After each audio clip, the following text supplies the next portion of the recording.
Agud Voch Raboisai. Lili Nishmasi Mimirosirus Mordechai. Welcome to all the guests. Hayoim Shiva Varboim Yoim Sheim Shisha Shavuos. V'chamisha Yomim Boimer Loimer. All of Klal Yisrael is thankful. Kush Baruch Hu's Matir Asurim, a big nace in our time, and we're Makar Toiva. It makes everybody feel good. And Be'ez H-shem, all the hostages, and this they should be freed, and this terrible war should have an end. What's your name, tzadik? Ami what? Ashman, related to his nephew. Wow, okay, cool. He's a great chaz, a great voice. He davened for us the Shabbos. Shaya Getzel, which is probably not his real name, Heathen Chassid at Gmail, or 12 at Gmail. Just to confirm that MDY does indeed have everyone from Agidi Shurim to Off the Derech members. I haven't missed a daf since brachas. Average Amarit Shaya. Okay. He's saying that he's not a Magid. He might be from the OTD, I guess. That's what he's saying. Okay. I know of quite a few people that are not Shomer Torah mitzvahs that do the daf, and Be'ez Hashem, through the daf, they'll see the light. You plan on it? You have to do the daf first, tzadik. You plan on doing the daf? Okay. Coming up to Bava Metzia, says Shapsei Cohen, who's sitting right next to me. Agud Voch, thanks for coming in from Beitar all the time. Now's a great time to push the status groups. These few days, we're cutting many clips from past Urim to use as status clips. I'm actually looking for somebody to work part-time, full-time, to do this on a constant basis. We might have somebody. It'll make it easy for you guys. We'll have clips, English, statusclips.mdydaf.com. So if you speak English, you go to statusclips.mdydaf.com, you get status clips, and you put on your status, and people join the share whether they tell you, they don't tell you, and you get the zechus without even knowing about it. And in Hebrew, it's hebrewstatus.mdydaf.com, and that's pretty much it. So, I put in some of the emails in the wrong, in tomorrow's. Okay, fine. So we won't have emails. It's good, because we have a lot to do today. The Israelis are coming in 42 minutes. They start walking in here, and we got to do a whole daf. More than a daf. The Masechta is sponsored by Anonymous for the safe and speedy return of all, now we understand, all the hostages. Paras HaChodesh, Zechrya ben Moshe, Yosef. Paras HaChodesh, Refuah Shelaima, Naftali, Hertz, Ben Leah, a hidden tzadik in our generation. I got to say this, that Michael Harbader, who sits right over there next to you, right over there, he's the pilot and everything. He went in to get his ankle replaced or something, so they did a test on him and they said, you can't go home, you need heart surgery immediately. So, I forgot his name, Moshe David, what was it? I wrote it down somewhere. If somebody tells me the name in middle shir, we should learn what? What is it? Michal David, right? Michael Harbader. Michal David. Ben Hadassah, Refuah Shelaima. Hopefully the surgery goes well or went well. I don't know if he had it or not. Yishur Koyach. For the oil, what? Booked for Sunday. Okay. What's your name? David Eri? From local? From all the way from Gimel. You know, on Shavuos, the shir is probably going to be right around 12 o'clock. I think 12 o'clock. People walking from Gimel. What? AM. 12 AM we have, and we're going to have a nice spread here. And it's good. You don't have to really learn the whole night because you spend an hour walking here, then you just shir, then you're walking back. It's all part of it, you know. By the time you get home, it's ready for seeking. So it's great. Yes. We're doing 2 shurim in the morning, 2 shurim, regular shurim, morning and afternoon, and then 12 o'clock and 1 o'clock for Israelis and we're gonna have like in the olden days the pieces of paper. Our Rabbi said we have a lot to do. We're holding like 15 lines. Matzi Yontav, the same thing as usual. No, for sure. I'll explain to you different times. It's only 2 shurim. Do the math, you'll see. Because I'm doing 2 shurim on Friday on Erev Yontav. V'zeh oimer eini yodeya yach loiku. So we're in the Mishnah Daf Kuf. We're holding Daf. Oh no, wrong sugi. Where am I? Kuf Amud Beis. Okay, good sugi. Daf Kuf Amud Beis, like 15 lines from the bottom. If sponsor, we have a sponsor for the Mishnah. I don't know. No, we don't have a sponsor. Okay, let's learn. We got to learn Torah. Boy, say this is crazy.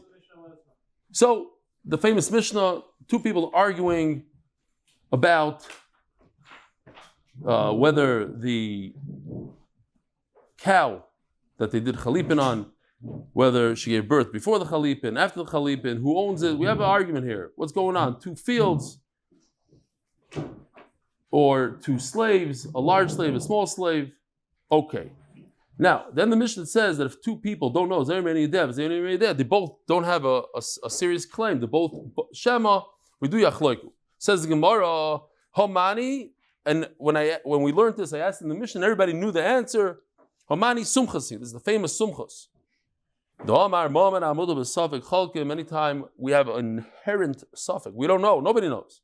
So you do chaluka. You divide it. Ema seifa. But if so, each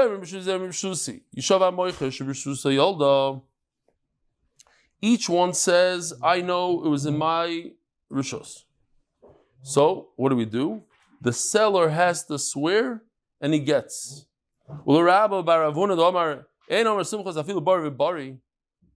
Simcha says his halacha even in a case where both are certain, not uncertain. What if we go like Simcha? Simcha says according to Rabbi Baravuna in all cases. So why don't we do a yachloiku? Even in a case where both know that it happened in their rishos, they both claim they know, we should do a division, 50-50. When the guy admits that, I sold you, let's say, the slave, but I didn't sell you the kid. So there's a moedim miktsas, there's a shvur. Now, also, why is there no halach? Remember the concept of halach. Halach is, there's moedim miktsas, there's no moedim miktsas. If I say, here, take the slave right now, take the shivcha. But in this case, with the katal yada, like we explained, according to Rava, when you chop the hand off, so you're not really, I bought a slave that's whole, now she doesn't have a hand, so I can't say halach, and there's a shvua derais, so I have to do a shvua, so therefore there's no sumchus of yachloiku. Okay, so that's sugya. Now we're going back to the Mishnah. New Mishnah, brand new sugya. Reb Eli is here. Somebody sells his olive wood. I understand that olive wood is very expensive. And I'm sure you're all there. Meisharim, there's that store, and you go down a few steps, and they make you anything out of olives, chess sets and pens. And we used to spend a lot of time there as kids. I think they still have that store. My mother-in-law Shalom bought me a chess set from there, and I bought my wife a zechus. They write anything you want. So what? Still there? You know what I'm talking about. It was very expensive, very nice stuff. Olive wood. So guy sells the olive wood for wood, the trees for wood. He says, listen, come to my field, chop it down, take it out of here. Before he had a chance to chop it down, obviously the reason why he's selling it for wood, because they're not really producing anymore. I think after like 150 years of the olive tree, it stops producing as much. So, okay, I had enough of it. Let me plant new ones. Meanwhile, I made some olives. Who gets the olives? The guy that owns the tree or the guy that owns the ground? Each one provided something over here. So if it's a very small amount, it's the owner, the guy that bought the wood. Also, revius l'sa, if the olive tree produced a nice amount, now they have a real machloikis. Now, there's no argument. It's not like the other Mishnah. There's an argument if the slave gave birth, before, after. No machloikis. I know that I admit that you bought my tree, but the ground is mine. I say my ground, without the ground, it wouldn't produce anything. You're saying without a tree, it wouldn't produce anything. So this is a real machloikis. What do? Yachloiku.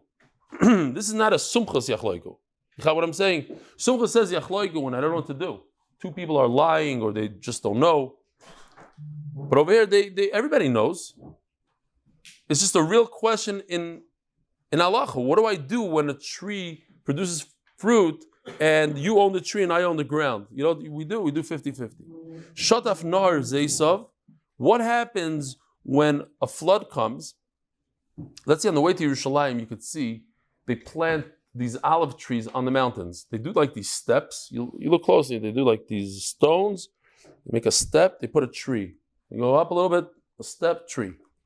Comes the rain, uproots a tree. It could easily happen, right? A lot of rain, uproots a tree and it goes down 2 steps or 1 step. And the next step down is the neighbor, somebody else. All of a sudden he wakes up in the morning, wow, a gift. These things are expensive, thousands of dollars. I got a tree. And it's beautiful. It landed in there with the dirt, with everything. It's growing, it's gewaldig.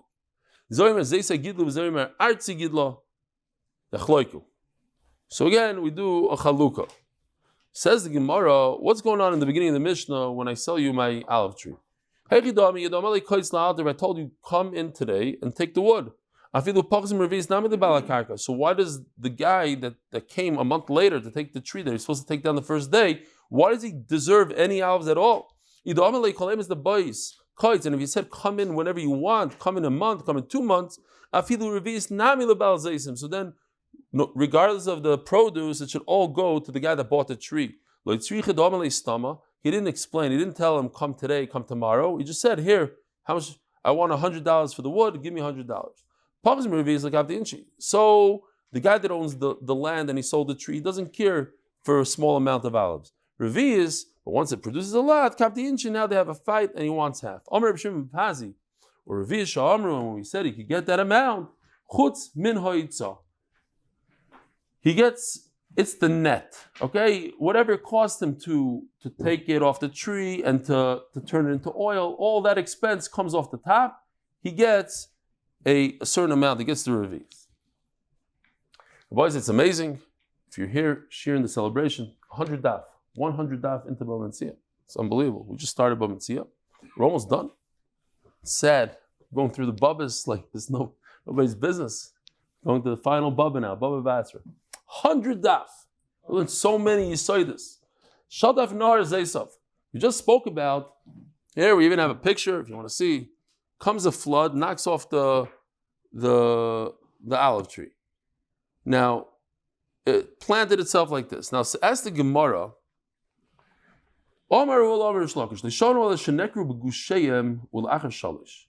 you see on the bottom of this olive tree right over here, there's a nice amount of dirt.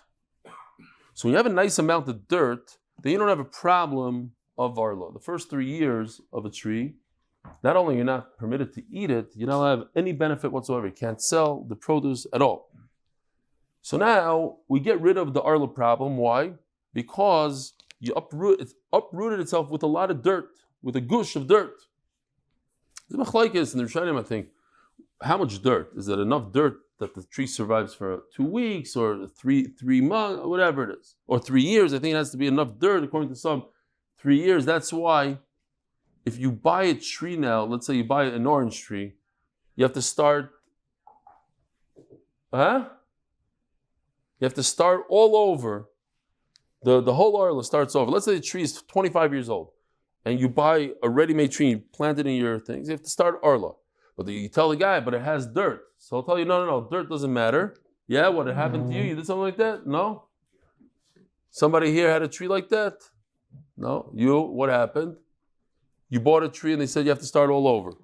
What about the dirt on the bottom? So I think the problem is because of this machlokes, you need a lot of dirt. A dirt that it could nourish for 3 years.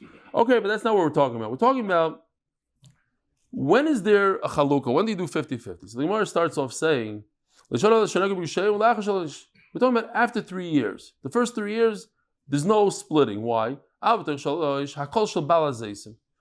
first 3 years, the owner of the tree gets everything. So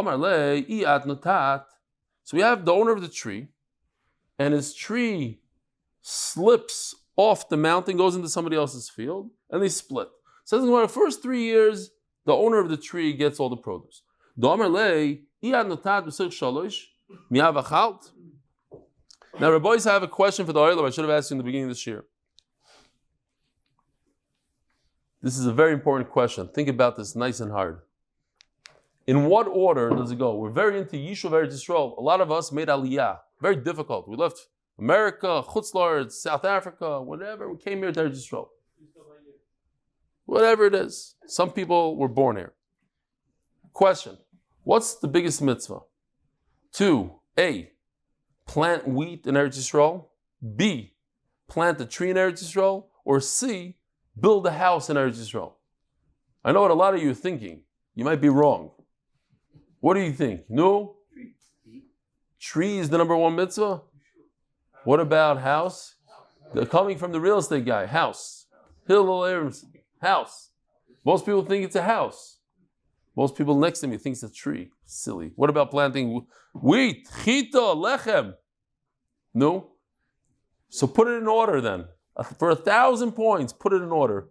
Go. Tree, wheat, house. Tree, wheat, house. Tree, wheat, house. House. Wheat. Wheat.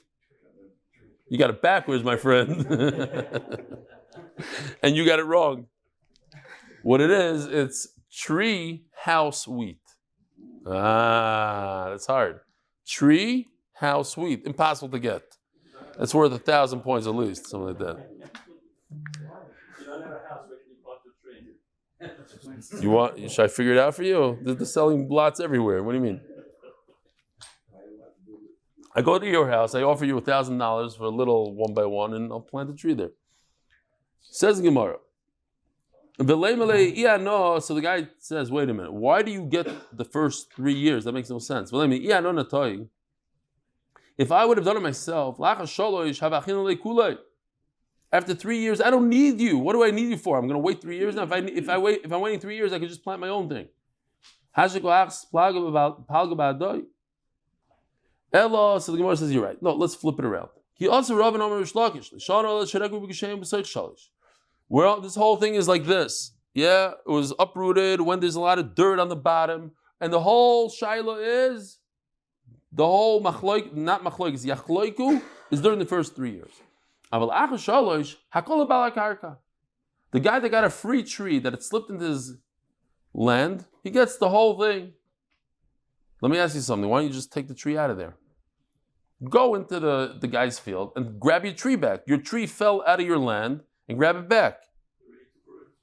So, I'm going to put a root right back into my place where it came from. Huh?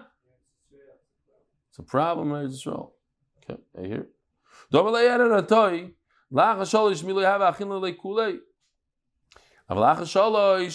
After 3 years, everything goes to the owner of the field. Why? Because he says, I can do it myself. Let me just buy a little sapling, I'll plant it, and I'll get everything. So after 3 years, I don't have to share with you.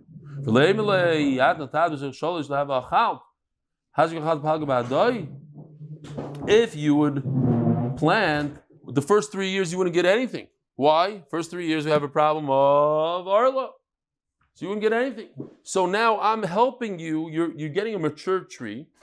What do you mean? Why shouldn't I share with you afterwards?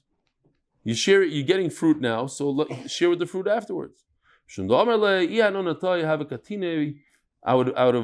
I would plant small trees, and if I plant small trees, silka, I would plant beets, viyarka, and vegetables. So I gain by planting a small tree, which is to me is very interesting. I don't understand. I'm not a tree guy, so I don't understand. I just couldn't understand. Like if I plant small, yes, I could plant beets. Why could I plant beets? Because it doesn't protect from the sun. So my beets will grow right there. And since you put a giant tree, yes, it has fruit, but it shades too much, and I can't plant beets. But I don't understand. Like, isn't a small tree that's 3 years old doesn't really produce, and it takes many years for it to produce? I would say it takes 10, 15 years until you get something normal out of it. So, like, what kind of titan is this? Oh, I could have gone to the store and bought a little seed and planted it. Okay, whatever. One day we'll understand when we start planting these trees. Just wanted to tell you a quick, cute story that happened to me in America. An Israeli guy came there and opened up a restaurant. It's called Taboon. It's still there, I think. And on the table, he was serving beets and... Who said that? Dave. Pickles. Yeah, pickles. I thought he was there and he knows. So, So I go over to the guy. Now, I never had beets in my life, but they look gross, whatever. I go to the guy, I said, nobody likes beets, okay? Just give us 2 plates of pickles. He says, what are you talking about? Everybody likes beets. I said, yeah. I'm going to go around and ask every single person in this restaurant, and we'll do a thing. He says, okay, go ahead. So I go tell you, I'm sure going to go to each guy. Beets? Beets? Everybody, no, thumbs down. In front of him. And then people are walking in, I just run over them, I attack them. Beets or pickles? Pickles, pickles. Everybody says pickles. He says, okay. Embrera. He says, okay, I'm changing my menu. Only pickles. I come there like a month later. Sure enough, there's beets on the table. I'm like, what happened? I wasted my time with you. He said, you don't understand. Everybody's complaining. They want beets, beets. Everybody loves beets. I said, it's impossible. I said, give me beets. Let me see. I tasted it. Mamish liked it. And since then, I like beets. It's a push that I never tasted. It looked weird, like a red thing. What's I'm going to eat? The guy's right. Why did I remember? Because it says silk over here. Some people plant beets in their garden. Who knows why, but they do. Back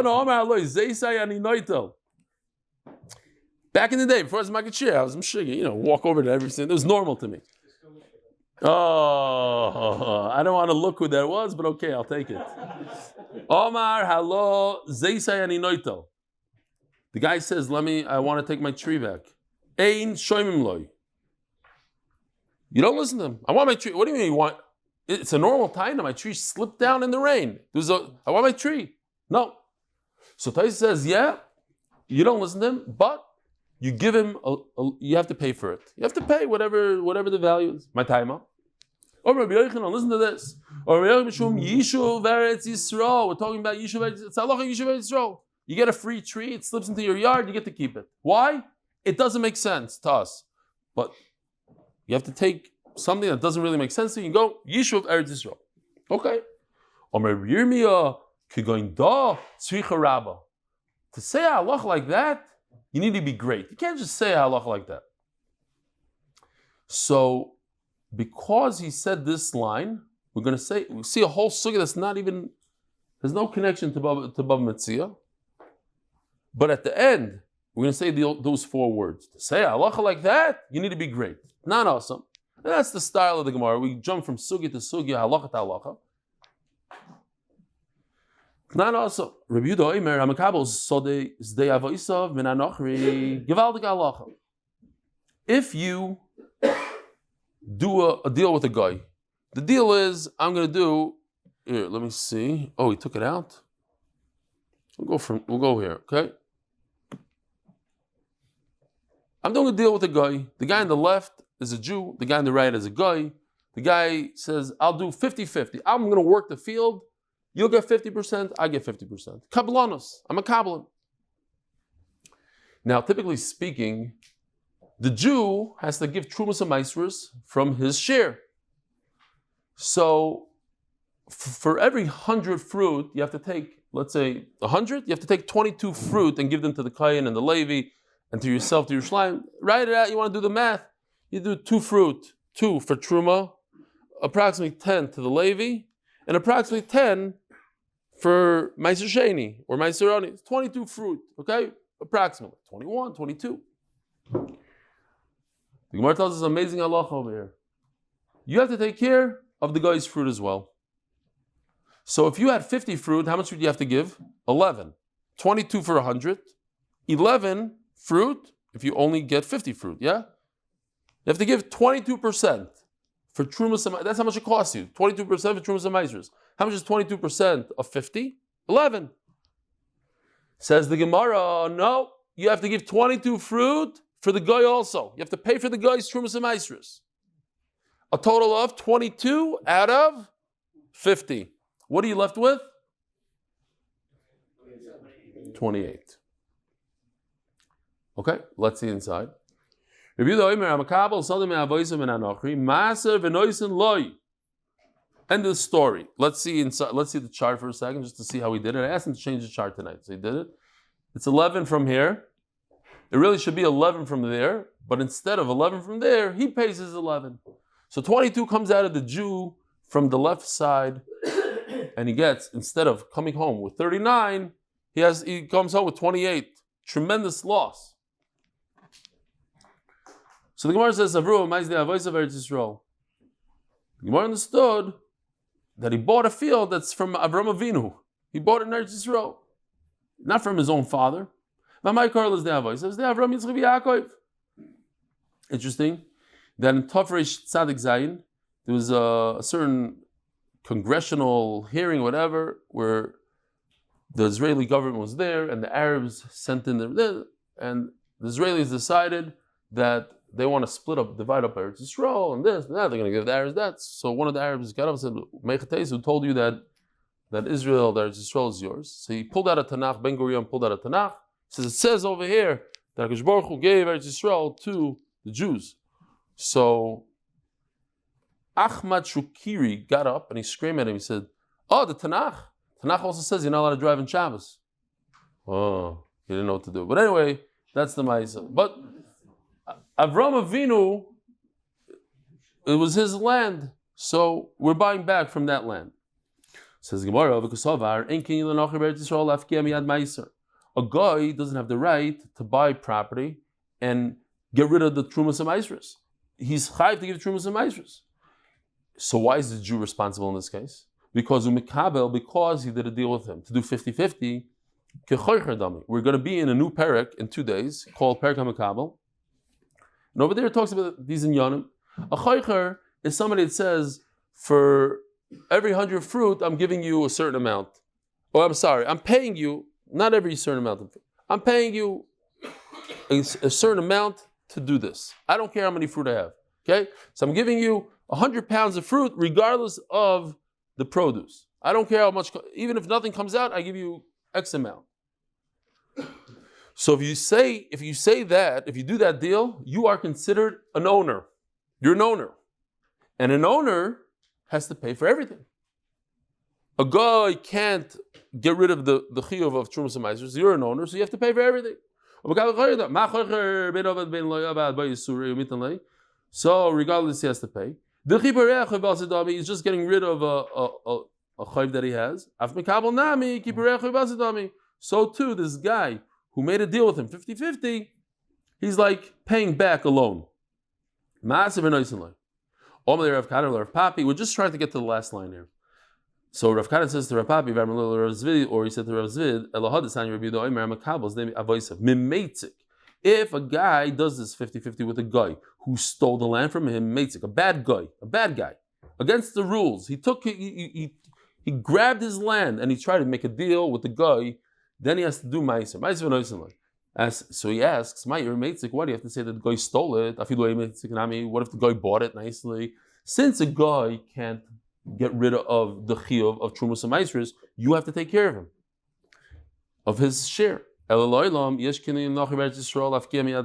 could say that a guy could buy property in Eretz Yisrael and he doesn't have to give Trumas. You don't have to give Trumas and Maisros from his property. Or you could say that you're not considered an owner. So what does it mean? Your forefathers' land? You're talking about your father's land. It's an interesting lashon. Usually the Gemara doesn't use it like that. We're talking about a knas. Knas means a penalty. The Jew gets a penalty. It's not a real penalty, but it's a very big penalty. It's not a penalty because he did something wrong. It's a penalty to force him to purchase the land back from the guy. Like these organizations in the old city, they pay crazy prices to get the land from the non-Jew. So that's what we want him to do. Why? We figure, since it's a family property, he's going to go out of his way and borrow money and get it out of the guy. So we punish him, so to speak. We put the pressure on. Then what? Since he loves his property from his family, he'll go out there and he did a deal with him, and therefore he's going to borrow money and get it back. Fine. There's people that today, like Reb Shalom Ber Sorotzkin, he redeemed the Telzi Yeshiva in Telz. Just last year or something? Paid crazy money, did a whole thing, and they brought Bochrim there, they learned. There's something about, something that means something to you. You go out of your way and redeem it. That's in Chutz La'aretz. I'm not even talking about that. Here in Eretz Yisrael. The Gemara says, so why did they punish him? They said instead of giving 11 fruit to Ma'aser, you have to give 22. Instead of giving 11%, you're giving 22%. And over here it comes, here it is. We did all the sugi just to hear this. In order that because it should be clear to him, he loves it, that he should take care of it, and he should spend those 4 words. Same exact idea, that you need Rabbi Yochanan to say this. The chiddush is because the svara over here is because of this, that we feel if we penalize him, we make him pay crazy amount of trumas and ma'aser, he'll get sick of it, and he'll just purchase the rest from the guy. Itmar. The guy's a big chaver, and he said Paros is not going well. So what does he do? He goes into his friend's yard and he starts planting stuff without asking him. He starts painting his friend's house without asking him. He starts doing things without asking. Shalom Aleichem, v'sertzach. So, Omar Rav, Shomim loy v'yodei ala tachtoino. We do something like this. It's very, very simple, but I know people get a little confused. There's only 2 options here. The guy on the left is the guy that's planting without asking any questions. There's 2 things, either shvach or yitzia. Yitzia means expenses, and shvach means how much is it worth today. So he gets the lesser of the 2 in every situation. Let's say today it's worth 100, but he spent 200. He's mamish lo yitzlach. No wonder his panos is not good. He spends a lot more than any value have. So he spent 200 to get 100 value. What does the guy pay him? The guy on the right pays him 100. What if it was the opposite? What if today it's valued at 200? Normal. I plant a small seed, it cost me a couple bucks, and now I have a beautiful tree that's worth hundreds. The guy on the right pays him the expenses. Whatever is less, the lesser of the 2. That's simple. So Yodei ala tachtoina means he has the lower hand. We give him the lesser of the 2. Ushmuel Omar oimdim kama adam roid selitim besod zulu. Nota he has Yodei ala yoina. He gets the best of all worlds. We ask a gardener, how much does it cost to plant something like this? Whatever it is, that's how much you have to pay. I heard, I don't know if this is true, that in Canada, it's a little bit of a socialist place now. If, let's say, you go and you, I don't know, replace somebody's roof, you have to pay him, the owner of the house has to pay full replacement value. Whatever a roofer charges, that's what you have to pay, even though he didn't ask you permission. Even though you just replaced your roof 5 years ago. I don't know. I don't know if it's true. Anyway, says the Gemara, Omer Papa. Yeah. Omer Papa leipli kama soda asui lita, kama soda shein asui lita. It depends. There's no machlokes between Rav and Shmuel. Rav says again that Yodei ala tachtoina, the guy that improved, he gets the least of the 2. Shmuel says no, he gets the most. He gets whatever it is, whatever the market gives. Says Rav Papa, there's no machlokes. Kama soda asui lita. If the guy was anyways about to plant, then he planted for you, so you have to pay him. Kama soda shein asui lita. Look, if he's planting wheat, he doesn't want trees, so he gets the lesser of the 2. Says the Gemara v'ad Rav la beferish itmar. He didn't really say it, but we learned from a story. Somebody came to Rav and said, "Listen, I planted something in somebody else's field, and he doesn't want to pay me." Omerlei. So it happens to be like you guys here in Eretz Yisrael. I think they also had it, but when I was a kid in New York, it was very prevalent. You drive up to a light, all of a sudden, 2, I don't want to say what's, jump up out of nowhere. They start washing your window, and then they demand money, right? So they're improving your car, and then they demand money. Until Giuliani came and said, "Listen, we first got to get rid of these guys, right? This is the low crime. Get rid of the low crime. Eventually, the big crimes will go away." That was his shita. Put all these guys in jail, kicked them off the streets. Oh, cleaned up New York back in the day. Remember that? Anybody? No? Nothing? I think in Eretz Yisrael also, some chacham came up with it. They're always like 10, 15 years in the rear. Okay, fine. There's a maisa, mamish a maisa shahaya. A rabbi, he told his cleaning lady that he's going out of town for a while. He'll be back soon. He comes back and he takes it out. He thought maybe he's on the wrong block. He sees a Christmas tree in the front. He sees lights everywhere. Like this whole. What happened?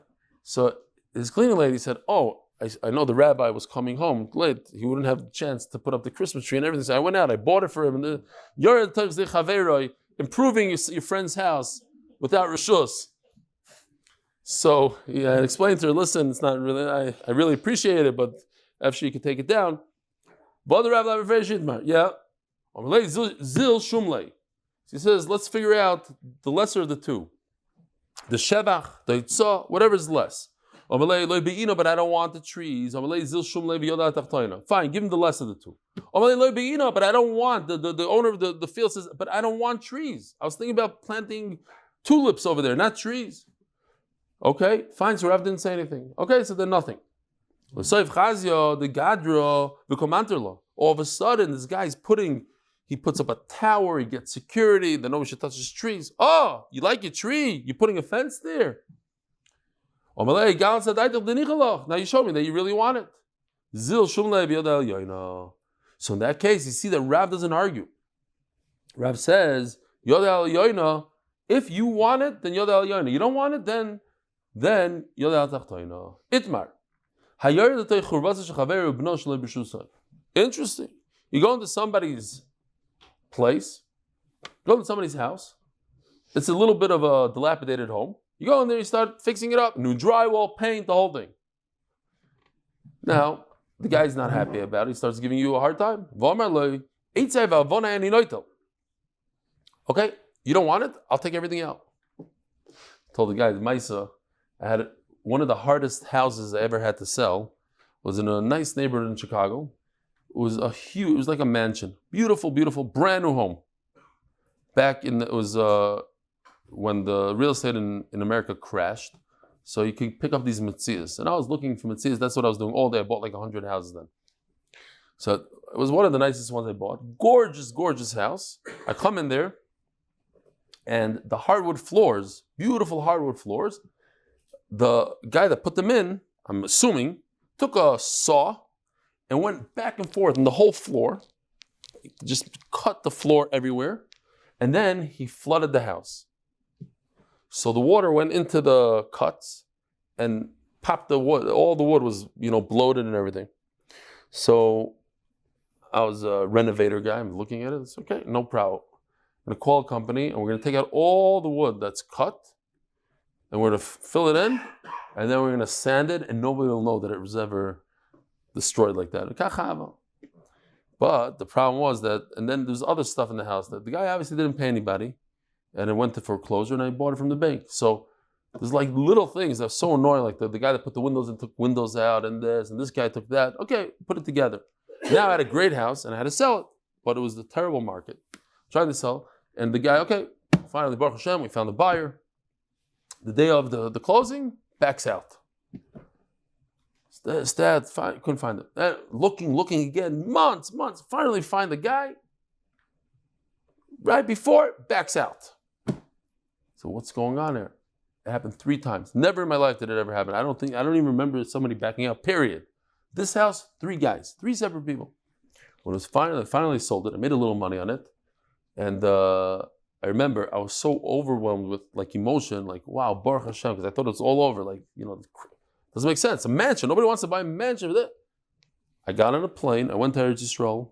Didn't say hello to anybody. Didn't go visit relatives. I went to the Kaisel. No MDY then. So I went straight to the Kaisel and came back home. That's it. Flight straight to the Kaisel, half hour, boom, back home. That's how over. And then I'm thinking to myself, I haven't been to the Kaisel like in a year or 2. Who knows?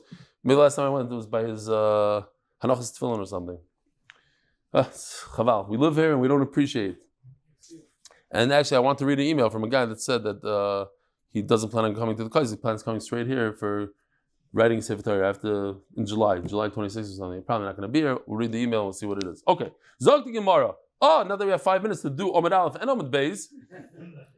Wow. No review. Fine, let's go. No more stories.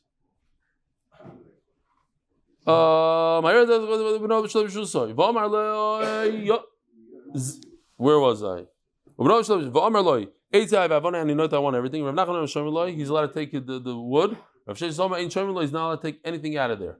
But so the Rishonim discuss, I think I forgot what it is, discuss exactly how much does he have to pay, but he can't take it out.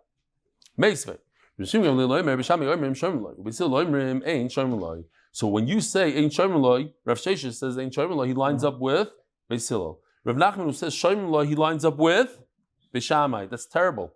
It's shloika halacha. How could Rav Nachman say not like halacha? Says Gemara, Lema, Rav Nachman Domer K'Bishamai. Rav Nachman says like B'Shamai, no. Who the Omar Kaitana the sign is shoymim loy, that everybody agrees shoymim loy, and Rav Nachman lines up, even Beis Hillel say shoymim loy. Divrei Reb Shimon ben Elazar. So we'll stop over here, not for tonight, for the sugya that's shoymim loy. And then we continue. Reb Shimon ben Gamliel, Reb Shammai Yorim shoymim loy. It's only B'Shamai that says shoymim loy, but that's Reb Shimon ben Gamliel. He doesn't hold like Reb Shimon ben Gamliel. We still remain shoymim loy. My have Allah, what's the Allah? Rabbi Yaakov, Rabbi Yochanan, Babayis, listen to this. This tells us, wow, it's a small amud, so it's not a big deal. 3 minutes is enough. When it comes to house, he could take the stuff out. When it comes to the field, he can't take it out. Planting a tree, says the Rosh, is more chashuv than building a house in Eretz Yisrael. The Sugya says that a house is more than planting wheat. So yes, wheat comes last, tree comes first, house is in the middle. What? What are you all excited about? It's great. It's better than Rabbi Helpern. You got a whole wrong. It's a good thing you came tonight. You see that? You learned. What comes first, Rabbi? Rabbi Yisrael. What comes second? Very good. And what comes last? The wheat. Very good. We got it. Sponsored by Eric Adelman of Bigger Cup Consulting. And by Kidnovations LLC has a solicitor quick and full Refuah Shelaima for Hatzalah member's wife who was in critical condition after giving birth. Lana Devorah, no, this is not it. You didn't update it. There's the wrong one. You printed the same thing again. She's doing better. Baruch H-shem, she's doing better. She needs a lot of tefillas. There's improvement. Long way to recover. Ikad Amri. Mishum Choshed Aro. It's not because of Yishuv Eretz Yisrael. It's because when you plant something, you're going to destroy the land. It already took out the nutrients or whatever it is. You're destroying the land. My benai, what's the difference? In Chutz La'aretz, you're also destroying the guy's land, so you're not allowed to do it. But there's no Yishuv Eretz Yisrael, so you could do it. So depending what svar you use, Chutz La'aretz will make an afkamina. Says the Mishnah. You rent a house in the winter. You cannot remove the guy from Sukkot all the way to Pesach, 6 months. So we're going to see in the Gemara, we're talking about a notice, the notice of eviction. Yeah, this has to do, anybody in real estate knows what's going on here. You have to give people notice before you evict them. In America, it depends. If you're in a liberal state, it could take a year. In Indianapolis, it's 3 days.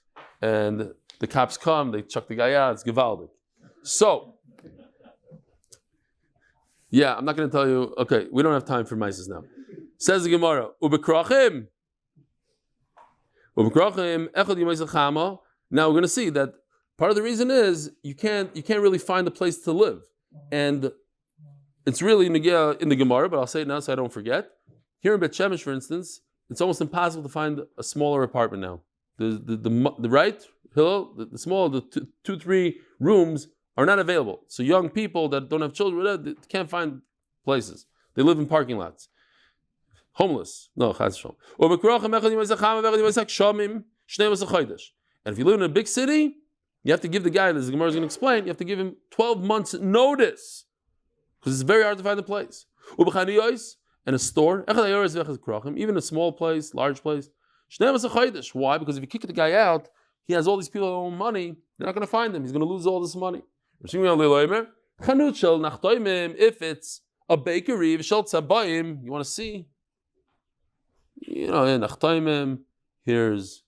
tzabayim. We're not going to push anything over here. I think we heard it enough.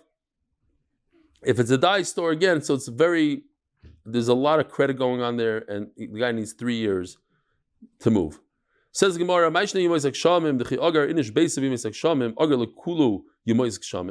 it comes to the winter, then I have to ask other real estate guys if they did it, because I don't want to say Goyish Cup, but when I bought these properties in Indianapolis, so we realized that people don't really move in the winter in America. It's very hard to move, the snow, this, that. So then it comes out that all your tenants are leaving like in 1 or 2 months of the year.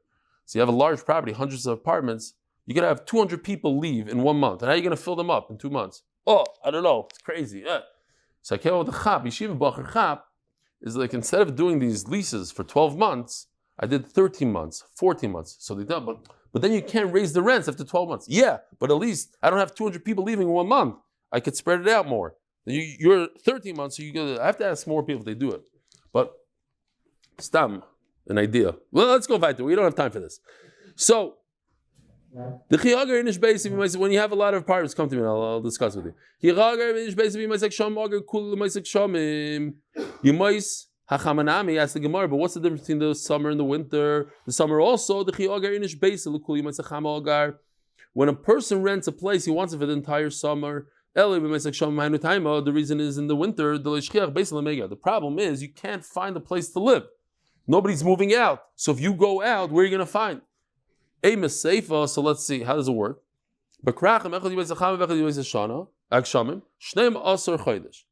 In the larger cities, you have to give, it's 12 months. Now, we don't know yet exactly what it means 12 months. 12 months. And what if his lease is over in middle of the winter? You can throw him out. But if the reason is that there's no place to live, where's he going to live? Let me just ask you guys right now. You're not allowed to kick a tenant out. But what if your house goes up in flames and you don't have where to live? Could you kick him out then? Is that a heter? Nah. No. He says no. Anybody else? No. Okay, that's why I thought I would ask. The answer is yes. Yeah, of course. Who said no? Rabbi Yisrael? That's why you're here tonight. It's a great night to be here.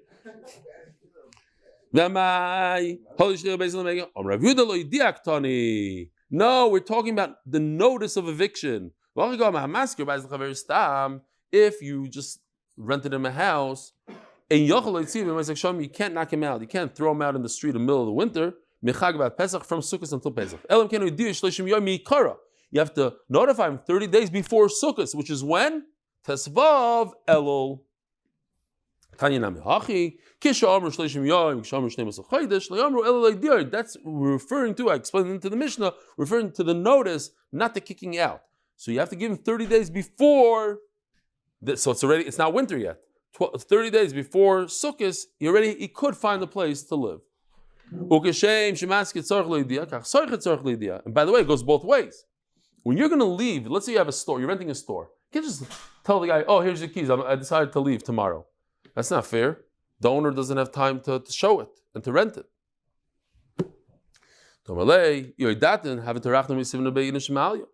If you would have notified me, I would have gotten more people. I would have found a renter. If it's 1 day into the winter, and that's it. The owner can't kick him out. The landlord can't. You have 6 months, now you just lost 6 months. But in the Mishnah it says it's not 1 day, it's 30. If it's 1 day, in other words, 29 days before Sukkot, 1 day into the 30-day notice, and so this is interesting. If the landlord decides, okay, I can't kick you out, but now I'm going to double your rent, you're allowed to. So there's a not nice saying. I'm not going to say it in English. It's literally word for word here in Hebrew. It basically means I grab you inappropriately, I squeeze you inappropriately to get your clothing. I'll read it in Rashi. So that's not fair. I raise the guy's rent, I double his rent. So basically I'm telling him, get out of here. I'm basically evicting him. I'm telling you, leave in the middle of the winter even though there's no housing. So you didn't tell him to leave, you just raised his rent double. The Tzricha says the Gemara, the Yakar Bate, everybody raised the rent. The whole market is up, so I'm allowed to go, not yet. A few more lines. Let's go to the Mishnah. At least the Mishnah. No, Pshita. We started 10, 15 minutes late. They'll start 5 minutes late. We'll go. Say that. And also the Israelis didn't show up yet. How many guys are here? Oh, they're outside. Okay. 3 more minutes. Whatever we can do in 3 minutes. Pshita, nafale beisa. If your own house was burnt down, fell down, you're not better than me. What do you mean? So what's the whole point? You're not better than me. I also am allowed to live in my house. Elamai, you should have notified me. I didn't know to notify you. It was a sudden thing. It was a sudden thing. What if he sold the house or he inherited the house to somebody else? Oh yeah, Matoni gave it as a gift. So now the guy that got a house and a gift wants to kick out the tenant. So the tenant says no. When the original owner was there, he couldn't kick me out. So the new guy, can't kick me out either. What if you married off your son? If he could have notified him, if there's a wedding 6 months from now, so you should have notified. But if the wedding is tomorrow, I couldn't notify you. Get out. I need the house for my son. There's a great story from the Stipler that this happens unfortunately once in a while. The chassan didn't show up to his own wedding. For a few phone calls, they figured out real quickly he doesn't plan on showing up to the wedding. They go to the Stipler, everybody's waiting, the guests are there. He says, listen, is there a boy in yeshiva that's similar to this guy? And me, yeah, this guy. They run to yeshiva, the guy's sleeping. So wake up, you're getting married in a few hours. Might show you. They grab the guy out of the bed, they bring him, brush his teeth, I hope, and here, meet the girl, meet the kala. They met, they had a video guy, they had a photographer, they had the food, and everything's wedding, boom, they got married. And the Stipler promised them very good kids and kachava. And then there's another story, the famous Rav Rabinovich from the time in Paris time that we'll talk about at a different time. Fine. Should we stop over here? Okay, Rabbi, no, this is a great story. We'll say it real quick. The Israelis are going to appreciate the story. A guy bought a shipload of donkeys. Very good. Of wine. Now he miscalculated. He forgot that you need a place to store the wine. He couldn't find a place to put it. It's a great idea. Could you please give me your storage facility for my wine? Absolutely not. He said, you know what? I have a better idea. Let's get married. Now she's slow. She didn't have the only reason he's marrying her is that he'll have a place to store the wine. Oh, so she said, okay, we're married, Givaldik. The guy says, okay, now that my wine is in your house, stored, adios, I'm sending you a get tomorrow. He sent her a get. So she paid people here. We have a picture. Here's the woman in the window throwing out his rollerblades and stuff. And she also hired movers to take the wine and throw it into the street. On the sidewalk. What do you say? Good? Very good. You mechav into the Gemara.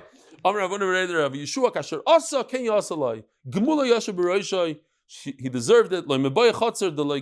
Certainly a place that's not rentable, that's not up for rent. Even if she wanted to rent it, she could say, get your stuff out of here. I like everybody besides you. I hate you. You're like a lion waiting to pounce on its prey. Like